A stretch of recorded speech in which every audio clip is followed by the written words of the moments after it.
बिल्कुल बिल्कुल बिल्कुल मनीष, मैं महाराज जी उनसे बात करने की कोशिश करूँ। महाराज जी, आपने यज्ञ कर लिया है, क्या कहेंगे? हमारी संस्कृति में यज्ञ का बड़ा भारी महत्व है। हमारे यहाँ वेद में कहा गया अयम यज्ञो बोनस्य नाभि। ये यज्ञ जो है ये हमारी सृष्टि की नाभि है, संस्कृति का मूल है। और हम नित्य प्रति हवन ये करते हैं, इसलिए ये हमारी दिनचर्या का अंग है। तो हवन किया है, हवन करके सभी हवन से सब देवताओं की पूजा एक साथ। लेकिन महाराज जी, मैं एक चीज देख रहा था, अभी जैसे ही हवन खत्म होता है तो आपको वोटिंग वाली वो स्लिप दी जाती है। क्या लगता है इस बार क्या हैट्रिक बना पाएंगे स्वामी जी? बिल्कुल 100% हैट्रिक बनेगी।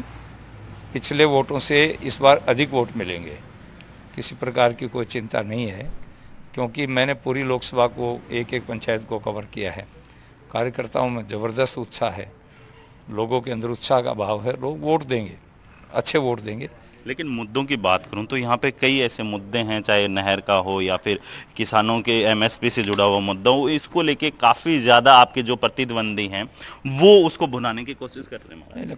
कम्युनिस्ट पार्टी 27 साल बंगाल में रही और 30 साल कांग्रेस रही, जिनका गठबंधन है। वहाँ एक मंडी नहीं खोल पाए, 1 किलो अनाज नहीं खरीद पाए एमएसपी पर। एमएसपी तो बहुत दिन से लागू है। तो ये यहाँ तो आलोचना करते हैं, वहाँ क्यों नहीं इन्होंने 27 साल में मंडी लागू करते, एमएसपी पर खरीद करते। इनकी गवर्नमेंट रही है 27 साल, 30 साल कांग्रेस की रही है, 12 साल से इनकी दीदी बैठी है।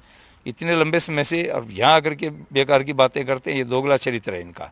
यहाँ लोकतंत्र की बात करते हैं, चाइना में आजीवन राष्ट्रपति बना रखा है, इन्हीं की पार्टी तो है।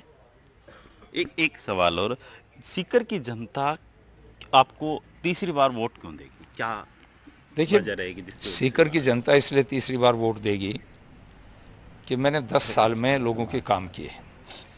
ना मैंने भूमाफिया पाले, ना मैंने किसी गैंगस्टर को पाला। 24 घंटे में आम आदमी के लिए उपलब्ध रहा हूँ। आम आदमी, गरीब आदमी जिसको कोई नहीं जानता, वो स्वामी सुमेधानंद को जानता है, इसलिए वोट देंगे लोग मुझे। ये तो कुछ 2-4% हैं जो शोर मचा रहे हैं। वो मैं एक उदाहरण दिया करता हूँ कि कामरेड हेलीकॉप्टर की तरह से होता है। वो उठता है तो भी दौड़ उड़ती है, और बैठता है तो भी दौड़ उड़ती है, फड़ फड़ करके चला जाता है, बाकी उसके पास कुछ नहीं है। बिल्कुल। देखिए मनीष, आपको बताना चाहूँगा कि जो बीजेपी प्रत्याशी हैं सुमेधानंद सरस्वती, उनका साफ तौर पे कहना है कि जो उनके प्रतिद्वंदी हैं वो कोई मुद्दे नहीं है उनके पास, कोई ऐसे सवाल जाते जाते अगर सुमेधानंद जी से आप ले सकें, सीकर की जनता है वो अपने। जी जी जी, निश्चित रूप से हवन उन्होंने किया है, लेकिन चुनावी आहुति आज मतदाताओं को देनी है और वही उनकी किस्मत तय करेगी। निश्चित रूप से हर प्रत्याशी अपने पक्ष में जरूर बताता है, लेकिन आखिरी जो फैसला है वो ईवीएम पर, उस उंगली पर बटन के जरिए होता है। नासिर, आपके पास वापस रुक करना